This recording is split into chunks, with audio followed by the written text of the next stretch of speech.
Porque el pasado está copresente con el presente, es decir, una línea en donde nosotros estamos acá en el medio, en donde acá está el pasado y acá el futuro.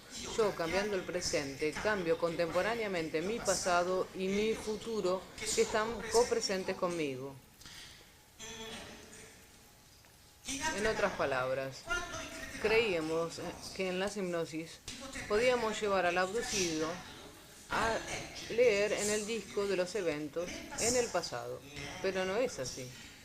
Tomamos la conciencia y la transportamos en ese hipotético eje del tiempo que no existe y no le hacemos leer el pasado, sino que se lo estamos haciendo vivir ahí donde está en ese momento.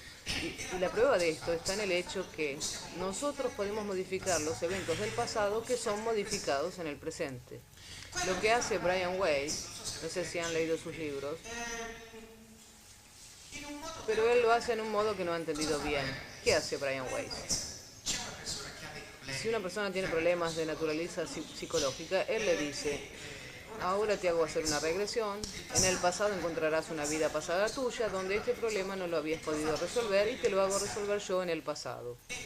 Y funciona porque el sujeto sana llevando su vida pasada donde tenía ese problema, que le provocaba una enfermedad en la vida presente. No, él no ha ido al pasado, él ha curado aquello que es el pasado copresente con el presente. Si como la parte anímica de mi contenedor que está presente en el pasado y en el futuro de todos los contenedores en donde estoy es la misma, ánima sana en cualquier momento donde la vayas a sanar. En otras palabras, ¿qué creíamos que estábamos haciendo? Tomar a un sujeto, ponerlo bajo hipnosis, hablar con la parte anímica, curar al sujeto y decirle: ánima, saca del medio a los alienígenas, así en la próxima vida no te agarrarán más. En cambio, no es así, porque si yo libero al sujeto del alienígena en esta existencia, lo he liberado contemporáneamente en todo el plano espacio-temporal de todos sus contenedores. Todos sus contenedores han hecho la misma experiencia inmediatamente. Libero uno, libero a todos, porque la parte conciencial es la misma. Y una vez que la conciencia ha hecho la experiencia, toda la conciencia ha hecho la experiencia. Así se logra matar dos pájaros de un tiro. Este es el asunto. Esto es lo que estamos haciendo, en realidad. No sacás solo un abducido, sino que sacás todas las ánimas de todos sus contenedores. Toda el ánima de sus contenedores. Les recuerdo que la parte anímica te dice que es una sola. Te dice que no tiene nombre. No tiene nombre porque el nombre se le da a las cosas cuando son dos, Juan y Giuseppe. Pero si está solamente Juan, no hay necesidad de llamarlo Juan. Él es y basta. La parte anímica es una sola, una de todos, en todos una. Piensen. Y el alienígena no la tiene. Esta cosa, el alienígena no la tiene, por lo tanto quiere la tuya, quiere tomar esta energía que viene de acá, porque quiere vivir mucho. Y lo puede hacer solamente si la parte anímica nuestra está unida a él. Esto nos servía para entender un montón de cosas. Es decir, habíamos convulsionado completamente la idea de cómo está hecho el ser humano. Dios somos nosotros, de todos modos una parte de nosotros. No habíamos entendido nada. Está la parte masculina y la parte femenina, que son el lóbulo izquierdo y el lóbulo derecho. O sea, el lóbulo izquierdo, que es la computadora que ve la virtualidad. El lóbulo izquierdo es el que ve el espacio, el tiempo y la energía, predominantemente. Y el lóbulo derecho, que ve la conciencia predominantemente. Por lo tanto, cuando en la escuela nos enseñan que 2 más 2 es 4 y basta, está bien. Pero lo que está errado es el y basta, porque así no te permite ver la otra parte del universo. A nosotros, desde el 1300 en adelante, nos han castrado. La diferencia fundamental desde un punto de vista histórico es que nosotros, yo lo creía porque me lo han enseñado y se lo han enseñado a todos, creíamos que la diferencia fundamental fuera entre Aristóteles y Galileo. Aristóteles, la iglesia; Galileo, la ciencia. Pero era una pavada, la realidad no es esta. La diferencia fundamental no está entre Aristóteles y Galileo, sino entre Platón y Aristóteles. Aunque yo no tenga una gran cultura humanística, aún así sabía bastante bien quién era Platón. Platón era el que decía: existe el ánima, por lo tanto no se puede curar el cuerpo si no se cura el ánima. Galileo o Aristóteles decían: ¿qué me interesa si total es inútil? Es decir, Galileo pensaba: ¿se ve el ánima? No. ¿Se la puede medir? No. Entonces, ¿a quién le importa? Aristóteles y Galileo se dividieron el poder, que es el poder, por un lado, el de la Iglesia y por el otro, el de la ciencia. Pero que es falsa esta dicotomía, porque tanto la religión como la ciencia son, en realidad, derivan de una única cepa, que es la magia. El mago era una vez tanto científico como aquel que hablaba con los dioses. El mago era, por decirlo de algún modo, demasiado potente, y fue entonces que tuvo que surgir una dicotomía, dividir el poder en dos, y así nació la religión. ¿Y saben cómo se ve bien que hoy la ciencia es una religión? Porque la religión cree en los misterios de la Iglesia. Y la ciencia cree en los algoritmos matemáticos. Esto me parece algo extremadamente limitado. ¿Por qué las manzanas deben caer a tierra? Las manzanas caen a tierra porque existe la fuerza de gravedad. Las manzanas caen a tierra porque hay una fórmula matemática. A las manzanas no les importa la fórmula matemática, hacen lo que les parece. Es por eso que digo Galileo. Cuando se habla de ciencia, se debe saber cuáles son los límites del modelo científico. Si no, la ciencia de Galileo no la conocés.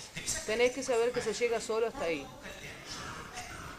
El truco es este. Hart tiene razón. Pacini tiene razón al decir que la ciencia es exacta. Es cierto, pero solamente con respecto al espacio, al tiempo y a la energía, porque la conciencia es otra cosa. La conciencia no se puede medir.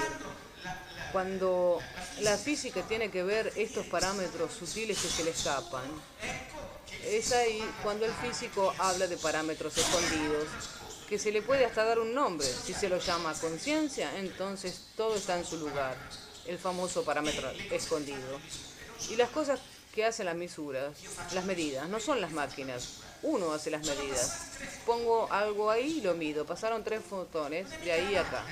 No es la máquina la que mide, es la conciencia del operador la que hace las medidas. La conciencia es la única que puede golpearse contra los fotones y sentirlos. Una máquina no tiene conciencia y no siente nada. Es la conciencia del operador la que hace las medidas. Como dice el físico Bohm, como dicen ahora tantos otros. Por lo tanto, esto es una revisión completa de cómo está hecho el hombre.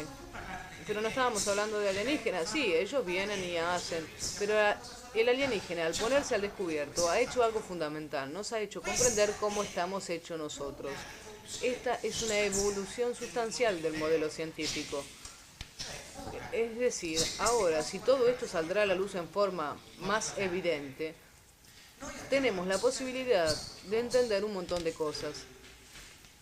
El espacio, el tiempo y la energía no son como los vemos, sino como decían los antiguos, a través de Maya, o sea, a través de la magia, que es esa parte que nuestro lóbulo izquierdo no alcanza a percibir, pero que el lóbulo derecho siente. Y la potencia de la programación neurolingüística está justamente en esto. La PNL mira cómo te moves, y en base a esto te dicen, esta persona me resulta antipática, no ha hecho nada, pero me cae mal. ¿Cómo puede ser? Se movió mal. Es decir, en el movimiento del cuerpo ha emitido algo, arquetípicamente, que no está bien. Y pueden quedarse tranquilos. Si la parte racional de ustedes les dice, pero no, démosle una oportunidad, pobre, no lo puedo juzgar a primera vista, a lo mejor es bueno. Pasan 10 años y descubrirán que es una basura seguro, porque el lóbulo derecho tiene siempre razón, no hay nada que hacer. Cuando se encuentran con alguien y diciendo buen día hacen así, quieren decir que en realidad quisieran hacerle algo bien distinto. O si no, también están todos estos gestos sexuales, la mujer que hace así. Hay muchísimos, pero uno comprende exactamente cómo el inconsciente habla. Todo esto nace porque el inconsciente se quiere hacer sentir. Para el inconsciente el 2 más 2 es 4, no es importante, es anímico. Bueno, y esto el alienígena no lo tiene. Él es repetitivo, entra en la habitación siempre por el mismo lado, se abre la pared siempre de la misma parte, viene siempre con la misma técnica desde hace miles de años, no cambia una coma. Así, si un día te levantás mientras entra un alienígena y lo parás y le contás un chiste, el alienígena no entiende más nada y escapa, se va. Hay un motivo fundamental.